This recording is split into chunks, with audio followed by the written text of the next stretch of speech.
Hello बच्चों, स्वागत है आप सबका एक बार फिर से मेरे चैनल पर। तो आज से हम लोग स्टार्ट करने जा रहे हैं क्लास 11th फिजिक्स। ठीक है, तो क्लास 11th फिजिक्स स्टार्ट करने से पहले हम लोग बेसिक मैथमेटिकल टूल पढ़ेंगे, या मैथमेटिकल टूल जिन्हें बोलते हैं कि जो हमारी 11th फिजिक्स है या पूरी फिजिक्स है उसमें कौन सी मैथमेटिक्स यूज़ होती है, उसे हम बेसिक मैथमेटिक्स या मैथमेटिकल टूल के नाम से पढ़ते हैं। ठीक है, तो चलिए स्टार्ट करते हैं। बिल्कुल सिंपल चीज़ें जो अपन लोग पढ़ चुके हैं 9th 10th और उससे नीचे भी क्लासेस में हम लोग पढ़ते आ रहे हैं, वही टूल्स हमें यूज़ होंगे और उसके आगे की भी कुछ चीज़ें जो यूज़ होंगी वो हम यहाँ पे देखेंगे। तो चलिए स्टार्ट करते हैं। कॉपी पेन लेकर बैठिए और नोट्स बनाते जाइए। चलिए, तो सबसे पहले हम लोग देखें कुछ आइडेंटिटीज़ अपन लोग जानते हैं। जैसे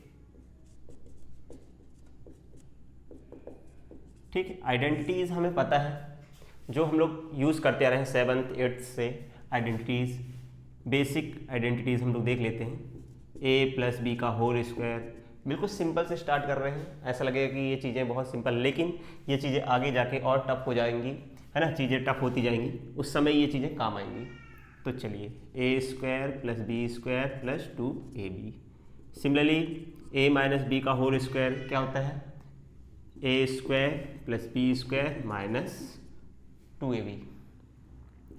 तीसरी आइडेंटिटी है a - b a + b, ये होता है a² - b²। और भी आइडेंटिटीज जो हम लोगों ने पढ़ रखी हैं पहले से, a + b का cube, a³ + b³ + 3a²b 3ab²। पढ़िए कि नहीं पढ़िए अपन ने? ये पढ़ चुके हैं हम लोग 9th 10th में पढ़ लेते हैं। a³ - b³ - 3a²b + 3ab²। और identities a³ + b³, a³ + b³ क्या होता है? a + b a²ab, इधर माइनस होता है, + b²। ठीक है, नेक्स्ट आइडेंटिटी है a³ - b³ a - b, है ना, a²ab + b²। और भी आइडेंटिटीज़ हम लोग यूज़ करते हैं, जैसे a² + b² को हम लोग क्या लिख सकते हैं? a - b का होल स्क्वायर + 2ab लिख सकते हैं। इसको ओपन करके देखिए, ये मिलेगा a + b का होल स्क्वायर, क्योंकि a - b का होल स्क्वायर क्या होता है? a² + b² - 2ab, उसमें प्लस 2ab करेंगे तो हमें मिलेगा a² + b²। और या फिर हम इसी को लिख सकते हैं a + b का होल स्क्वायर - 2ab। इसको भी सॉल्व करेंगे तो a² + b² आएगा। तो ये बेसिक आइडेंटिटीज़ हैं जो हम लोगों ने 9th 10th में पढ़ रखी हैं।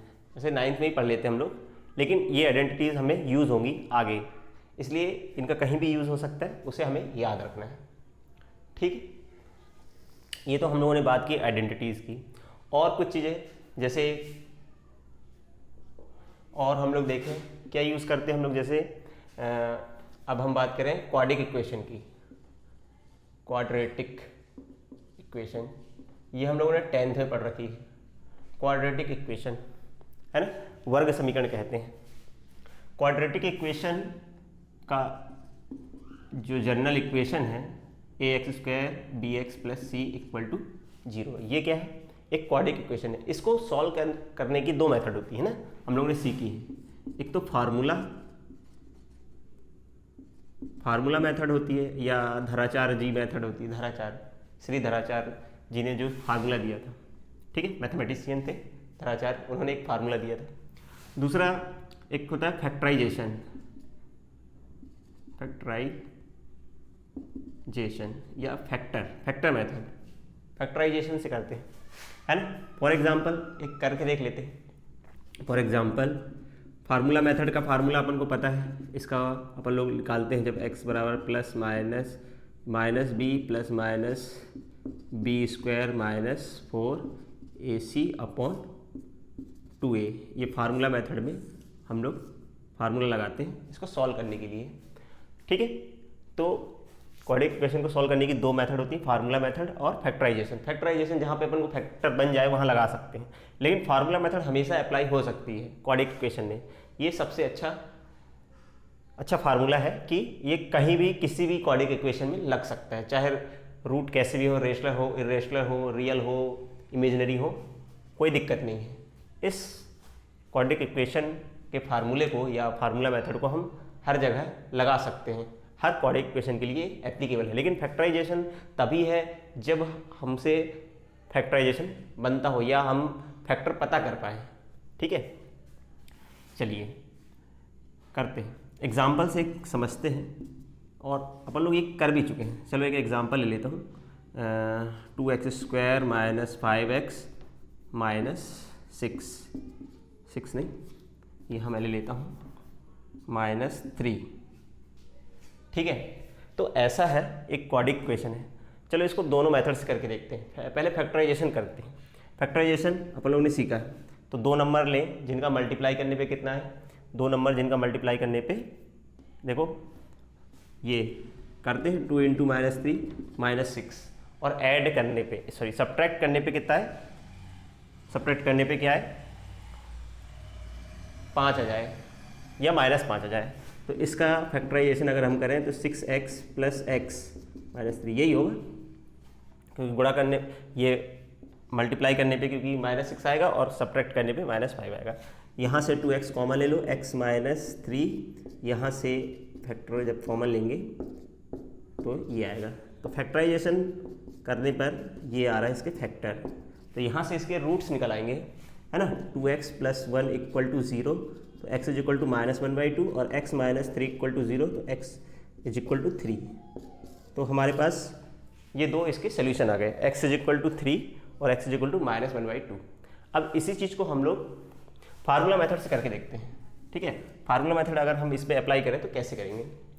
फार्मूला मेथड में 2x² - 5x - 3। अब इसका कंपेरिजन अगर अपन इस स्टैंडर्ड इक्वेशन से करें या जनरल इक्वेशन से करें तो a की वैल्यू कितनी होगी 2, b की वैल्यू होगी -5, c की वैल्यू -3।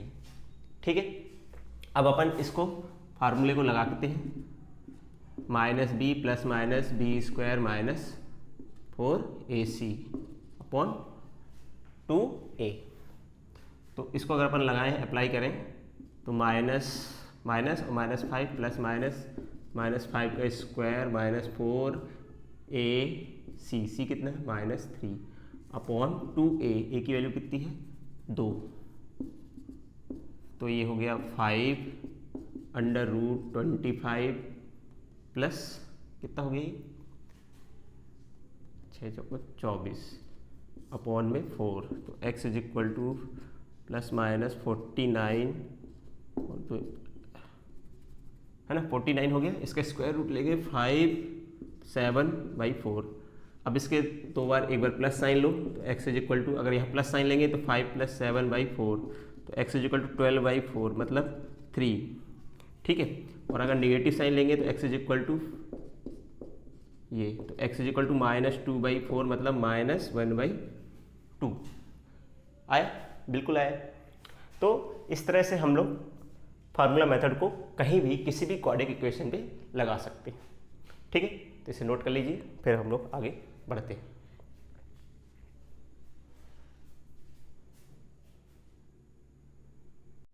चलिए अब बात करते हैं नेक्स्ट टॉपिक पर, जो है हमारा बाइनोमियल थ्योरम। ये मैथमेटिकल टूल है अगला, बाइनोमियल थ्योरम। बाइनोमियल थ्योरम का जो अगर हम फार्मूला देखें तो वो होता है a + x⁴n।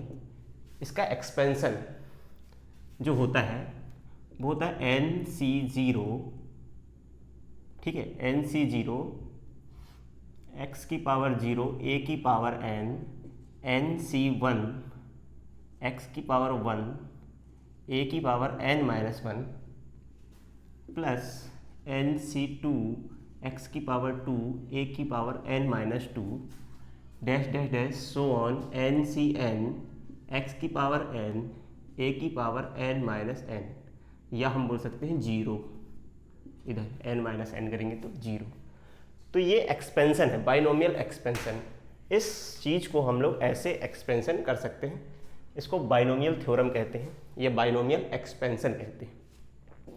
ठीक है, ये एक्सपेंशन हम लोग कहीं भी लगा सकते हैं। यहाँ n की वैल्यू चाहे कुछ भी हो, 10 हो, 50 हो, और a प्लस एक्स, ऐसा अगर एक्सपेंशन है, ऐसा कुछ है एक्सप्रेशन, तो उसको हम ऐसे एक्सपेंड कर सकते हैं, प्रसार कर सकते हैं। ठीक है, इसको बोलते हैं द्विपद प्रमेय, द्विपद प्रमेय। और समझते हैं। अब यहाँ पे NC0, NC1 या NC2 ये क्या है? ठीक है, ये द्विपद गुणांक कहलाते हैं, कोफिशिएंट कहलाते हैं, बाइनोमियल कोफिशिएंट कहलाते हैं। अब कोफिशिएंट जैसे इसमें NC0 का मतलब क्या होता है? NC0 का मतलब होता है, या NCR, पहले तो अपन जानेंगे NCR का मतलब क्या होता है। NCR जब भी ऐसा कुछ आए, ठीक है, इसको हम लोग लिखते हैं factorial n upon factorial r factorial n minus r। ठीक है, इस फैक्टोरियल, ये जो साइन है, इसको फैक्टोरियल पढ़ते हैं। ठीक है, फैक्टोरियल या क्रमगुणित बोलते हैं हिंदी में, क्रमगुणित। और अगर हम लोग बात करें इंग्लिश में, इसको क्या बोलते हैं? फैक्टोरियल। अब इसका मीनिंग क्या होता है? जैसे अगर मैंने लिखा फैक्टोरियल, फॉर एग्जांपल अगर मैंने लिखा फैक्टोरियल 3 लिखा, तो इसका मतलब क्या होता है? मान लो मैंने फैक्टोरियल 1 लिखा, चलो फैक्टोरियल 1 लिखा तो मतलब इसका 1, फैक्टोरियल मतलब 2 होता है, 1 इंटू 2 या 2 इंटू 1। फैक्टोरियल 3 का मतलब होता है 3 इंटू 2 इंटू 1। समझ रहे? क्रमगुणित। फैक्टोरियल 4 का मतलब होता है 4 इंटू 3 इंटू 2 इंटू 1, ऐसी सो ऑन। किसी का भी अपन वैल्यू निकाल सकते हैं। अगर हम, है ना, अगर हम फैक्टोरियल n की बात करें तो n into n minus 1 into n minus 2 and so on 3 to 1, ऐसे लास्ट तक जाएंगे। समझ रहे? मतलब एक एक कम करके गुणा करते जाना है। फैक्टोरियल 1 का मतलब 1 ही हो गया, फैक्टोरियल 2 का मतलब 2 इंटू 1, फैक्टोरियल 3 का मतलब क्या है? फैक्टोरियल 3 इंटू 2, है ना। फैक्टोरियल 3 का मतलब 3 इंटू 2 इंटू 1, 3 से लेके 1 तक मल्टीप्लाई करना। 4 का मतलब 4, 3, 2, 1 का मल्टीप्लाई करना, 1 तक जाना हर बार। फैक्टोरियल का मतलब n into n minus 1, n minus 2, n minus 3। समझ रहे? घटाते जाना है, इससे एक कम, फिर इससे एक कम, फिर इससे कम, ऐसे करते करते कहाँ तक जाना है? 1 तक जाना है, और सबका मल्टीप्लाई करना है। तो ये कहलाएगा क्रमगुणित। ठीक है, फैक्टोरियल। तो फैक्टोरियल 1 का मतलब 1, फैक्टोरियल 2 का मतलब 2, फैक्टोरियल 3 का मतलब 6, फैक्टोरियल 4 का मतलब 24, ऐसे फैक्टोरियल 5 भी निकाल सकते हो। ठीक है, 5 इंटू 4 इंटू 3 इंटू 2 इंटू 1, मतलब इसको मल्टीप्लाई करोगे तो 120 करीब आएगा। तो ऐसे फैक्टोरियल n का मतलब होता है n into n minus 1, n minus 2, n minus 3 से लेके 3 to 1 तक जाना है। अब NCR, है ना, NCR का फार्मूला जो होता है, ये द्विपद गुणांक जो है NCR। ठीक है, NCR हो गया factorial n upon factorial r into n minus r। चलो सपोज करो मुझे NC0 की वैल्यू निकालनी है। ठीक है, NC0, तो इस वाले फार्मूले में r की वैल्यू 0 रख दो और n की जगह पे n ही रहने दो। ठीक है, तो क्या आएगा? क्या आएगा यहाँ पे देखो, factorial n upon factorial 0 factorial n minus 0। ठीक है, इस फार्मूले के अनुसार r की वैल्यू रख दो 0, तो फैक्टोरियल n, यहाँ फैक्टोरियल 0, यहाँ फैक्टोरियल n माइनस 0, तो फैक्टोरियल n। तो ये क्या आ गया? Factorial n upon factorial 0 factorial n से n कट गया। ठीक है, थोड़ा सा याद रखें, फैक्टोरियल 0 का मतलब 1 होता है। ठीक है, फैक्टोरियल 0 का मतलब 1 होता है। तो यहाँ से देखो, ये 1 हो गया, ये कट गया तो 1 आ गया, तो NC0 की वैल्यू 1 होती है। ठीक है, इसी तरह अपन निकालें NC1, क्या होगा? फैक्टोरियल n, r की जगह 1 रख दो, 1 फैक्टोरियल n माइनस 1। ठीक है, फैक्टोरियल, देखो n को हम क्या लिख सकते हैं? n को हम लिख सकते हैं n into factorial n minus 1, ऐसे लिखा जा सकता है। ठीक है, जहाँ पे रुकेंगे वहाँ फैक्टोरियल लगा देंगे। जैसे मैं n लिखा, इसके बाद इसको अपन फैक्टोरियल n माइनस 1, जैसे मान लो फैक्टोरियल 6 है तो हम उसको लिख सकते हैं 6 इंटू 5 फैक्टोरियल 5, जहाँ पे रोकना है वहाँ फैक्टोरियल लगा दो, या फिर ऐसे लिख सकते हैं 6 इंटू 5 इंटू फैक्टोरियल 4, समझ रहे हैं? तो जहाँ पे रोकेंगे वहाँ फैक्टोरियल लगा देंगे, या फिर पूरा लिखो, ठीक है। फिर यहाँ 4 3 2 1 ऐसे लिखने की जरूरत नहीं, जहाँ पे हमको रोकना हो वहाँ पे फैक्टोरियल लगा दो, ठीक है। जैसे इसलिए मैंने, क्योंकि नीचे फैक्टोरियल n-1 है इसलिए अपन क्या किए n इंटू n-1, इससे ताकि ये, और फैक्टोरियल 1 का मतलब 1 होता है, फैक्टोरियल n-1 तो ये कट गया, तो बचा क्या, ये n/1 मतलब n बचा, तो nc1 का मतलब क्या होता है, nc1 का मतलब होता है n, ठीक है। इसी तरह निकाल लेते हैं फैक्टोरियल n, तो फैक्टोरियल n r की जगह n रख देते हैं, n-n, ठीक है। तो देखो n में से n कट गया, ये फैक्टोरियल n, नीचे बचा क्या, फैक्टोरियल 0, फैक्टोरियल 0 होता है 1, ये मैंने बताया, तो ये कितना आ गया 1, तो n-c-n 1 होता है ना, समझ रहे हैं? nc0 1, nc1 n और ncn 1 होता है, समझ रहे? जैसे अगर हम बोले 3c0 का मतलब कितना होगा, 3c0 का मतलब कितना होगा 3c0, जैसे nc0 का मतलब 1, तो 3c0 कितना आएगा 1, 3c3 भी 1 आएगा, जैसे ncn 1 होता है, 3c3 कितना होगा 1 होगा। और अगर हम बोले 3c1 कितना होगा 3, nc1 n होता है, समझ रहे? सबसे पहले बाइनोमियल समझने के लिए हमें क्या समझना पड़ेगा, क्रम गुणित या फैक्टोरियल को समझना होगा। फैक्टोरियल कैसे, फैक्टोरियल 1 मतलब 1, फैक्टोरियल 2 मतलब 2 इंटू 1, फैक्टोरियल 3 मतलब 3 इंटू 2 इंटू 1, फैक्टोरियल 4 का मतलब 4 3, है ना, ऐसे मल्टीप्लाई करेंगे, समझ रहे? जैसे ये समझ गए हम लोग। अब कहीं भी जैसे हमको फैक्टोरियल में रुकना होता है, जैसे मैंने फैक्टोरियल 6 को हम लिख सकते हैं 6 इंटू फैक्टोरियल 5 लिख सकते हैं, या फिर इसको पूरा लिखते हैं फैक्टोरियल 6 को, है ना, 6 इंटू 5 इंटू 4 इंटू 3 इंटू 1 ऐसे करते हैं। तो ऐसे नहीं करते, जहाँ पे हमको रुकना होता है वहाँ फैक्टोरियल लगा देते हैं।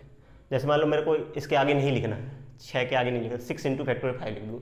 मान लो मेरे को 6 इंटू 5 4 के बाद नहीं लिखना, तो फैक्टोरियल 4 कर दूंगा मैं। ये बात समझ में आ रही? बहुत सिंपल होता है, ठीक। वही चीज़ हमने यहाँ पे अप्लाई किया। अब NCR का मीनिंग क्या होता है, NCR factorial n upon factorial r into n-r, ये अपन को याद रखना formula, factorial n upon factorial r into n-r। अब NC0 निकालना, मैंने क्या किया, r की जगह पे 0 रख दिया, factorial n factorial 0 factorial n-0, है ना। अब n-0 मतलब n हो गया, तो n से n कट गया। फैक्टोरियल 0 का मतलब क्या होता है, फैक्टोरियल 0 होता है 1, ये याद रखना है। फैक्टोरियल 0 का मान कितना होता है 1 होता है, याद रखें। तो nc0 का मतलब कितना हो गया 1 हो गया, 3c0 कितना होगा 1, 5c0 1, कितना भी रहे 100c0 ये भी 1 होगा, है ना। n की वैल्यू कुछ भी रखो और अगर 0 है तो 1 आएगा। 100c0 1, 50 50c0 1, हर चीज़ 1 होगा। nc1 देखो, nc1 मैंने कैसे लिखा, फैक्टोरियल n, r की जगह पे 1 रख दिया, फैक्टोरियल 1 यहाँ पे n-1 लिखा। अब क्या होगा, अपन ने क्या किया कि यहाँ को, अब नीचे n-1 है ना, n-1, तो n को हम कहाँ लिखें, ऐसा n को, फैक्टोरियल n को हम n इंटू n-1 n-2 लिख सकते हैं ऐसे आगे, लेकिन मेरे को क्या है n-1 चाहिए, नीचे n-1 है, ठीक है। बड़ा कौन है, n है कि n-1? बड़ा है n, तो n को अपन छोटा करें तो n इंटू फैक्टोरियल n-1, समझ रहे? तो ऐसा हमने लिखा, बात समझ आ रही? तो हम लोग ऐसे लिखे फैक्टोरियल n-1 से n-1, तो n अपॉन 1, तो n आ गया, तो nc1 हो गया n, और n फैक्टोरियल ncn का वैल्यू निकाला हमने, फैक्टोरियल n। अब r की जगह पे क्या रख दिया हमने, n यहाँ रख दिया, और n-1 यहाँ r की जगह पे क्या रख दिया n, तो n-n, ये हो गया 0, और ये एन से फैक्टोरियल कट गए तो 1, तो एन सी एन 1 होता है, एन सी 0 1 होता है, एन सी 1 n होता है। ठीक है, जैसे 3C0 1 होगा, 3C3 1 होगा और 3C1 क्या होगा 3 होगा। तो ये चीज़ें हम लोग को थोड़ा सा याद रखनी है। ठीक है, अब इसके आगे हम लोग बात करें कि इसका एक्सपेंशन का हम लोग और अच्छी तरह से इस एक्सपेंशन को हम लोग और अच्छी तरह से समझते हैं, इसको अप्लाई करके देखते हैं एक्सपेंशन हम कहाँ लगा सकते हैं।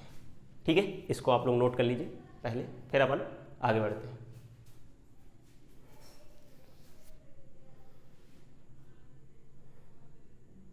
चलिए अब बात करते हैं कि इस बाइनोमियल थ्योरम को हम कैसे लगा सकते हैं। ठीक है, तो देखिए कुछ एक्सपेंशन जो हमें पता है उन्हीं पे हम लगा के देखते हैं।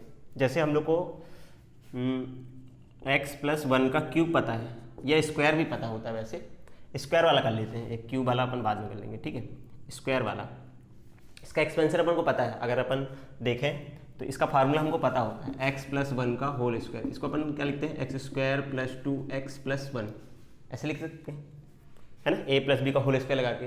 लेकिन एक्चुअली में इसको अपन बाइनोमियल थ्योरम से कर सकते हैं। देखो बाइनोमियल थ्योरम अपन कैसे लगाते हैं, इस फार्मूले में ठीक है, इस फार्मूले में n की जगह पे कितना है 2 है।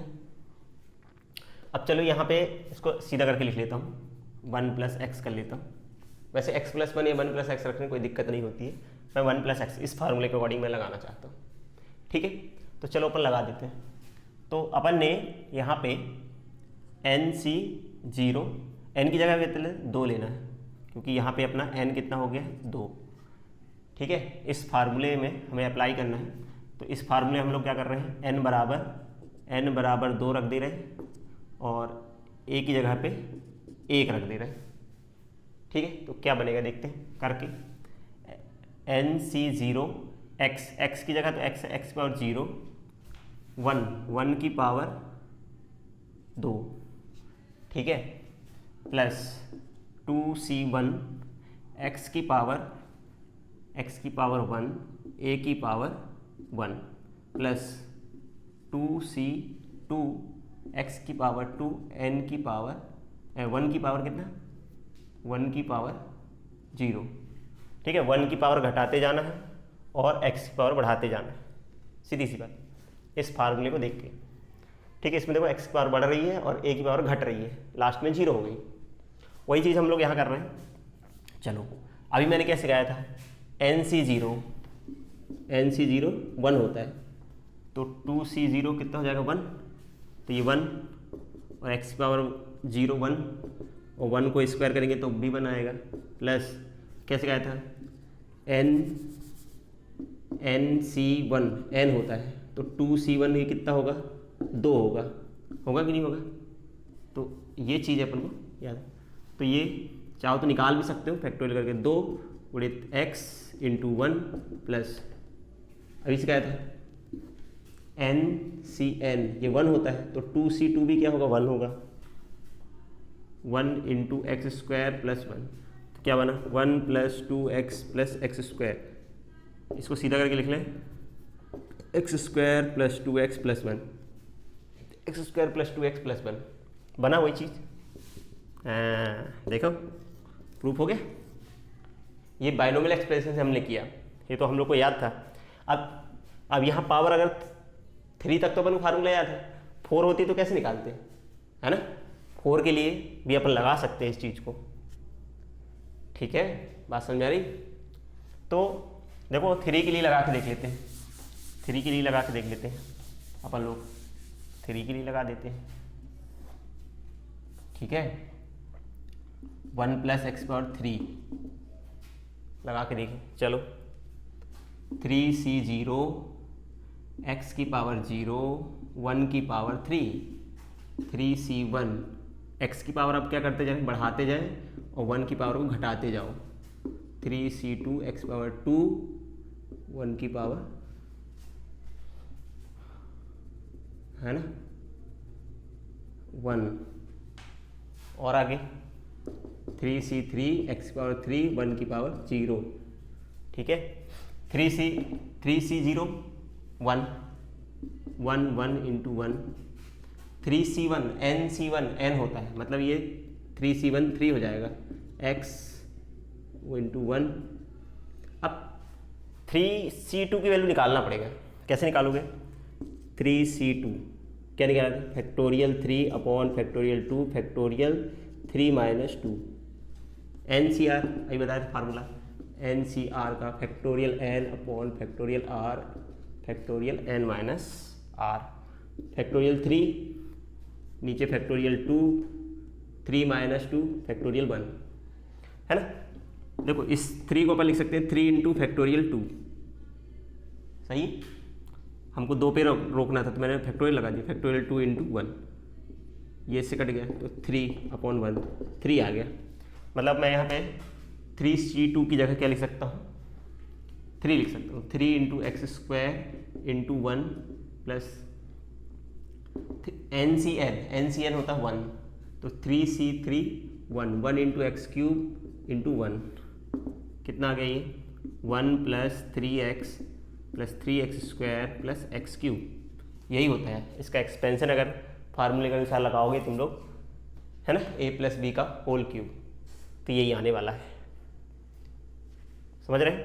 तो ये थोड़ा सा ये निकालते बनना चाहिए, इसमें कोई दिक्कत नहीं है, थोड़ा सा प्रैक्टिस करेंगे तो बनने लगेगा। बात समझ में आ रही है ना? तो ये बाइनोमियल एक्सपेंशन है। पावर अब यहाँ पे कुछ भी हो, 10 हो 50 हो कर सकते हो, यहाँ a की वैल्यू 2 हो 3 हो 4 हो रख के यहाँ सॉल्व कर सकते हैं, है ना। माइनस होता तो माइनस, अगर यहाँ 1 माइनस एक्स होता तो एक्स की जगह पे -1 रख देते। चलिए एक माइनस वाला करके बता देता हूँ, ठीक है, ताकि दिक्कत ना हो। चलो अपन लोग कर लेते हैं, मान लो हम लोग कर लेते हैं 2 माइनस एक्स का क्यूब करते हैं। चलो क्यूब करेगा 4 ले लो, चलो और कठिन कर लेते हैं। चलो क्या आएगा?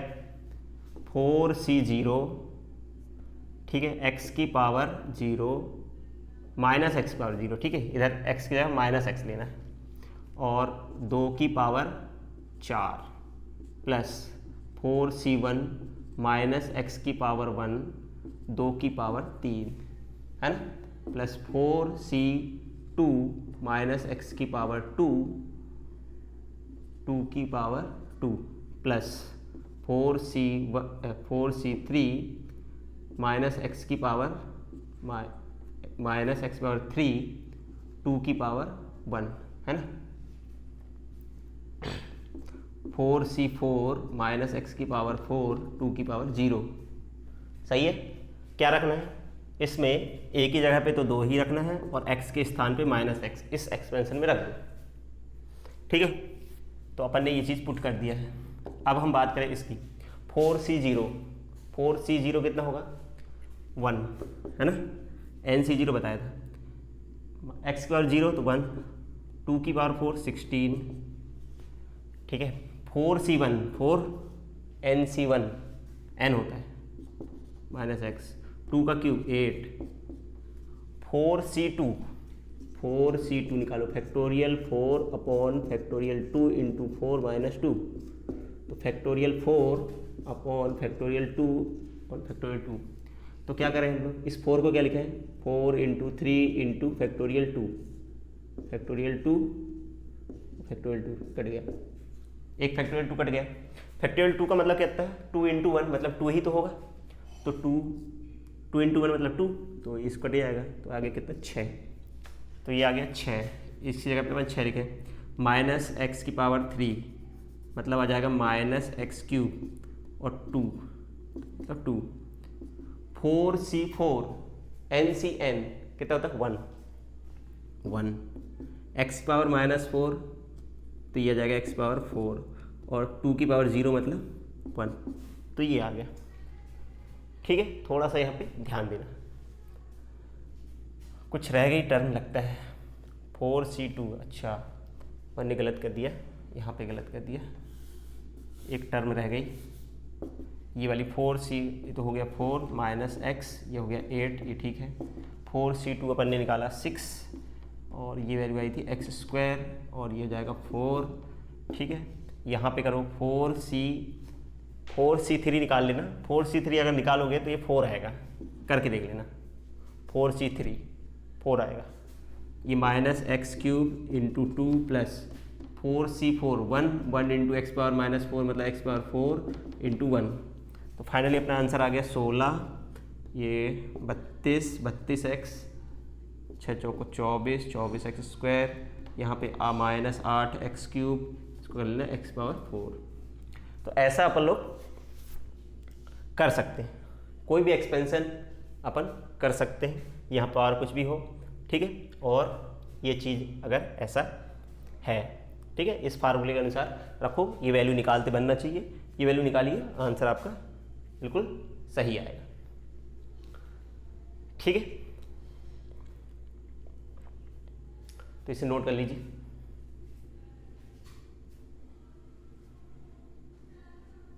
चलिए और आगे बात करते हैं कि इस बाइनोमियल जो है थ्योरम है उसको और यूज कैसे करेंगे या यूज कैसे करते हैं। देखो अभी जो मैंने तुम लोग को बताया 1 प्लस एक्स की पावर n, इसको हम लोग क्या लिख सकते हैं, अभी मैंने बताया था NC0 x की पावर 0 a की पावर, अब a की जगह इधर कितना 1, तो 1 की पावर n प्लस NC0 है ना, NC1 x की पावर 1 की power n minus 1 plus NC2 x की पावर 2 1 की power n minus 2 and so on NCn x power n, और इधर कितना हो गया 1 की पावर n माइनस 1 मतलब 1, ठीक है, या 1 की पावर 0, ऐसा करेंगे। इसको सॉल्व करें अगर अपन NC0 x, तो यहाँ पे ये तो 1 हो गया, 1 की पावर n मतलब 1 ही, 1 को कितने भी मल्टीप्लाई करें 1 ही आएगा, NC0 ये आएगा NC1 n होता है, और ये 1 की पावर कुछ भी करो 1, तो 1 की पावर कितनी भी है सब 1 ही हो जाएंगी, NC2x की पावर, ठीक है, NC1x, NC2x power 2, NC3x power 3 and so on NCnx power n, ये आएगा। तो ठीक है, तो इसको अपन इसको NC01 होता है, NCn1 होता है 1x, और ये होता है n इंटू n माइनस 1, इसको सॉल्व कर लेना बाई 2x स्क्वायर, ऐसे सो ऑन NCn, तो 1 हो जाता है x पावर n। तो ऐसे आगे अपन कर सकते हैं, बट ठीक है, तो एक्सपेंशन अपन को बनता है, तो एक्सपेंशन अगर बनता है तो अपन इसको ऐसा लिख सकते हैं। लेकिन क्या होता है कि जब अगर इफ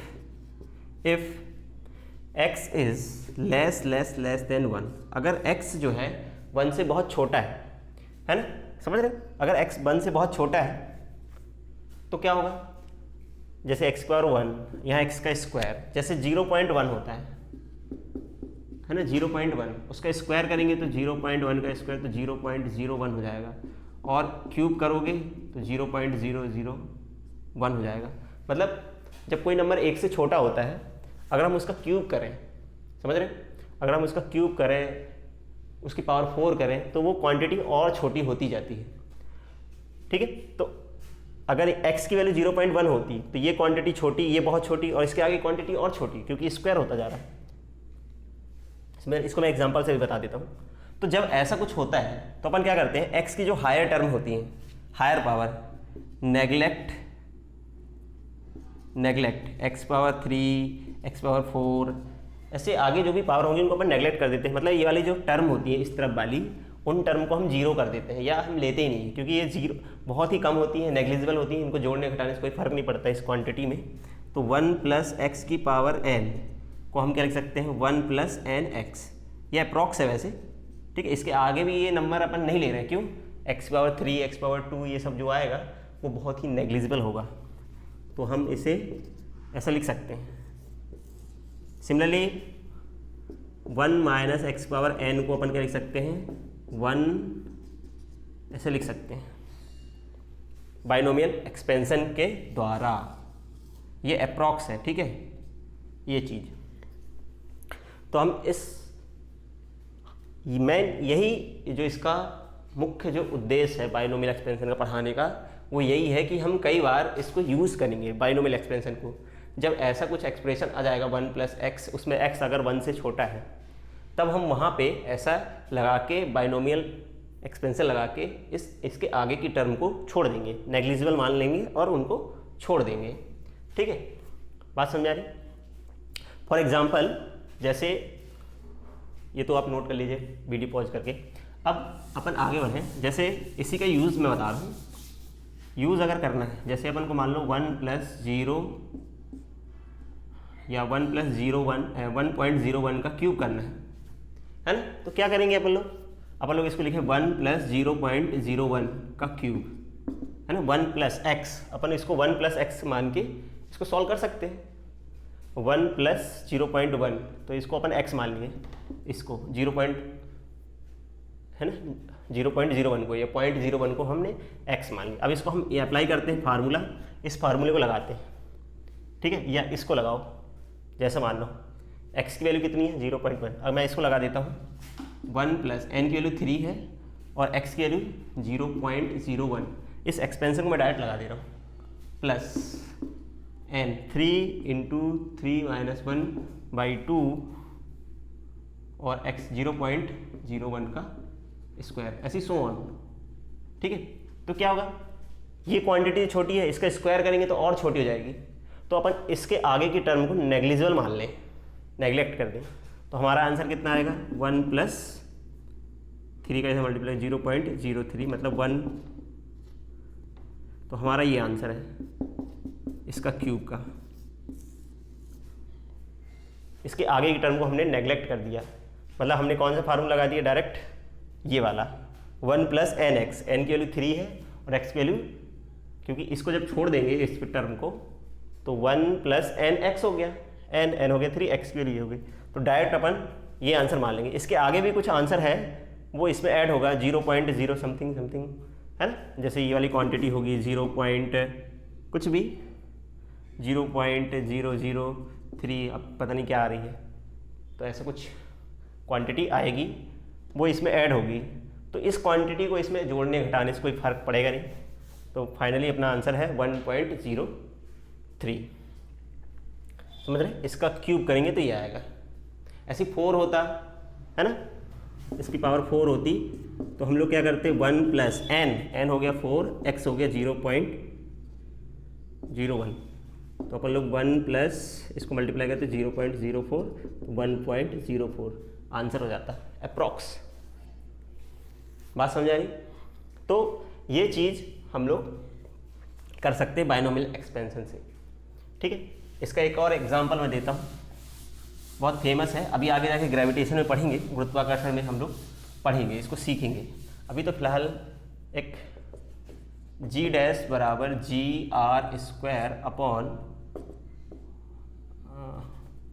r + h का होल स्क्वायर, ऐसा एक्सपेंशन दिया है अपने पास एक्सप्रेशन। इफ, तो prove that if r is very greater than h, then prove that सिद्ध करना है। प्रूव दैट, क्या प्रूव करना है? g' = g1 - 2h/r, ये अपन को प्रूव करना है। ठीक है, यदि g' बराबर इतना है और r की वैल्यू बहुत ज़्यादा है h से, ठीक है, r की वैल्यू h से बहुत ज़्यादा है, तो हमें ये प्रूव करना है। तो देखो कैसे प्रूव करेंगे, बहुत सिंपल है। इसको अपन लोग लगा देते हैं। देखो बाइनोमियल एक्सपेंशन कैसे लगाएंगे, gr² r + h का होल स्क्वायर, gr², क्या कर रहा हूँ मैं यहाँ से? r कॉमन ले रहा हूँ। r जब कॉमन लेंगे तो 1 + h/r का होल स्क्वायर, क्योंकि देखो इसमें तो r नहीं है ना, ऐसा कॉमन लेंगे अपन, इस चीज़ को लिख सकते हैं, है ना? r + h को अपन क्या लिख सकते हैं? r × 1 + h/r, ऐसा लिख सकते हैं। देखो इसको मल्टीप्लाई अगर करेंगे r और इसको सॉल्व करो, r × h/r, तो ये कट जाएगा, तो r + h ही आएगा। तो मतलब जब और कॉमन लेंगे इससे, इधर तो 1 बचेगा, लेकिन इधर तो r है नहीं, तो वो डिवाइड में चला जाएगा। तो वही चीज़ अपन यहाँ अप्लाई कर रहे हैं यहाँ, मैंने r इससे कॉमन लिया, तो r जब कॉमन लेंगे तो 1 और यहाँ h/r हो जाएगा। अब g/r², यहाँ पे होल स्क्वायर है तो r² 1 + h/r का होल स्क्वायर, तो r² से r² कट गया। ठीक है, तो g डैश बराबर g/1 + h/r का होल स्क्वायर। ठीक है, तो g, अब इसको क्या करो, h/r का होल स्क्वायर। इस पावर को ऊपर ले जाओगे तो माइनस हो जाएगा, जब पावर ऊपर जाएगी तो माइनस हो जाएगी। अब देखो अपन को पता है कि r बहुत ज़्यादा है h से, तो अगर ये वाली क्वांटिटी बहुत ज़्यादा है h से, है ना, तो h/r जो होगा वो लेस देन 1 होगा, लेस देन 1 होगा। क्यों? क्योंकि किसी छोटी संख्या में उससे बड़ी संख्या का डिवाइड करेंगे तो एक से छोटा आंसर आएगा हमेशा, है ना। h अगर छोटा है, इसने बोल दिया कि r बहुत बड़ा है, तो किसी छोटी संख्या में उससे बड़ी संख्या से भाग देंगे तो हमेशा आंसर एक से छोटा आएगा। मतलब ये जो संख्या है h/r वो एक से छोटी है, और जब एक से छोटी है तो अभी मैंने एक्सपेंशन बताया था, यदि जो x है अपना x से छोटा है तो अपन क्या लगा सकते हैं, बाइनोमियल एक्सपेंशन लगा सकते हैं। तो 1 + x⁴n, तो को हम क्या लिख सकते हैं, 1 + x⁴n को, अभी बाइनोमियल एक्सपेंशन बताया था, 1 + x⁴n को हम लोग लिख सकते हैं 1 + nx। कब? जब x बहुत बड़ा है, या हम बोले x जब बहुत छोटा है, किससे, 1 से। तो यहाँ पे x ये है h/r और वो 1 से छोटा है, तो हम लोग लगा सकते हैं 1 + nx, n की वैल्यू -2 है और x की वैल्यू h/r है, तो g1 - 2h/r। तो हमने प्रूव कर दिया कि g डैश बराबर ये है, तो g डैश बराबर g1 - 2h/r, ये प्रूफ हो गया। ये प्रूव करना था हमें कि g dash is equal to 1 - 2h/r, तो ये प्रूफ हो गया। आई थिंक समझ में आया होगा, और अच्छे से देख लीजिए। कुछ नहीं है, अपन ने यहाँ से r कॉमन लिया, तो r कॉमन जब लेंगे तो यहाँ 1 + h/r आएगा, उसका होल स्क्वायर है, होल स्क्वायर है तो इसका भी स्क्वायर होगा, इसका भी स्क्वायर होगा, तो r² 1 + h/r का होल स्क्वायर, r² से r² कट गया। ठीक है, बचा g/1 + h/r का होल स्क्वायर। अब यहाँ स्क्वायर है, ऊपर ले जाएंगे तो g × 1 + h। अब अपन को पता है r बहुत बड़ा है, अगर r बहुत बड़ा है तो h/r जो होगा एक से कम होगा, तो अपन 1 + x⁴n, इसको 1 + x⁴n मान के 1 + nx बाइनोमियल एक्सपेंशन लगा सकते हैं। तो हमने क्या किया, n की जगह -2 है तो 1 + nx, n हो गया -2, x हो गया h/r, तो ये लगा दिए, तो ये हमें बस ये बाइनोमियल एक्सपेंशन हो गया। तो आज के लेक्चर में इतना ही। ये था लेक्चर नंबर 1 मैथमेटिकल टूल का। आगे हम लोग अगली वीडियो में जो अगला लेक्चर होगा वो लेक्चर नंबर 2 होगा, और वो भी मैथमेटिकल टूल पर ही होगा। ठीक है, वहाँ पे हम लोग मेंसुरेंस और इसके बाद हम लोग थोड़ा सा ट्रिग्नोमेट्री, डिफरेंशिएशन, इंटीग्रेशन के बारे में डिस्कस करेंगे। ठीक है, तब तक के लिए पढ़ते रहिए और घर में रहिए, मस्त रहिए, बाहर मत निकलिए, कोरोना है बहुत ज़्यादा। ठीक है, घर पर रहिए, पढ़ते रहिए, टाइम का उपयोग करते रहिए। धन्यवाद।